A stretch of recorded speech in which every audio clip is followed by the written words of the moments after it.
ఈ సృష్టిలో ఎన్నో రహస్యాలు దాగి ఉన్నాయి. వాటి గురించి కొందరికి మాత్రమే తెలుసు. ఎన్ని రహస్యాలు ఉన్నా సరే వాటిని మన ఋషులు పండితులు కొన్ని విషయాలను ఛేదించి కనుగొన్నారు. మనం రాత్రి సమయంలో కుక్కల అరుపులు వింటూ ఉంటాం కదా. కుక్కలు రాత్రి సమయంలో ఎందుకు అరుస్తాయో తెలుసా? కుక్కల అరుపు చాలా భయానకంగా ఉంటుంది.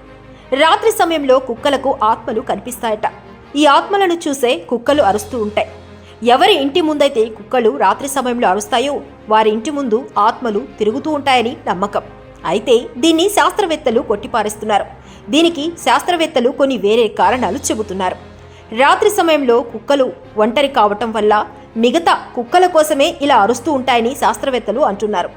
ఇంకా శాస్త్రవేత్తలు ఏం చెప్తున్నారంటే కుక్క ఒక సోషల్ యానిమల్, అందుకే కుక్కలు ఒంటరిగా ఉండటాన్ని ఇష్టపడవు. రాత్రులు ఒంటరిగా ఉన్నప్పుడు ఇలా అరవటం వల్ల ఇతర కుక్కలు ఆ కుక్క దగ్గరికి వస్తాయని ఇలా చేస్తుందని అంటున్నారు. కొన్ని సందర్భాల్లో మనం మన ఇంటి చుట్టుపక్కల ఉన్న కుక్కలకు ఆహారాన్ని పెడుతూ ఉంటాం. ఒక రాత్రి గనుక ఆహారం పెట్టడం మర్చిపోతే ఆ రోజు రాత్రి కుక్క ఇంటి ముందర ఆహారం కోసం అరుస్తుంది. కుక్కలకు విపరీతమైన ఆకలి ఉన్నప్పుడు కూడా ఇలాగే అరుస్తూ ఉంటాయని చెబుతున్నారు. ఆహారం దొరకనప్పుడు కడుపు కాలి ఇలా అరుస్తాయని అంటున్నారు. ఆహారం పెడితే ఆ కుక్కలు అరవటం ఆపేస్తాయి.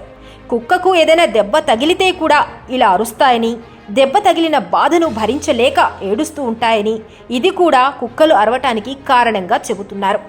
కుక్కల వయసు పెరుగుతున్న కొద్దీ వాటి శరీరంలో మెదళ్లలో జరిగే మార్పుల వల్ల యవ్వనంలో ఉన్న కుక్క ఒంటరిగా మారినప్పుడు కూడా ఈ పరిస్థితి వస్తుందని అంటున్నారు. ఈ పై విషయాలన్నింటినీ కుక్కలను దగ్గర నుంచి పరిశోధనలు చేసిన వారు చెప్పినవే. కాబట్టి కుక్కలు ఆత్మలను చూసి అరుస్తాయి అనటంలో ఎలాంటి నిజం లేదని శాస్త్రవేత్తలు కుండ బద్దలు కొడుతున్నారు. మరి మీరేమనుకుంటున్నారు?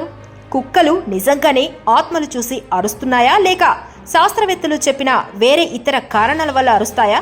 కామెంట్ రూపంలో రాయండి.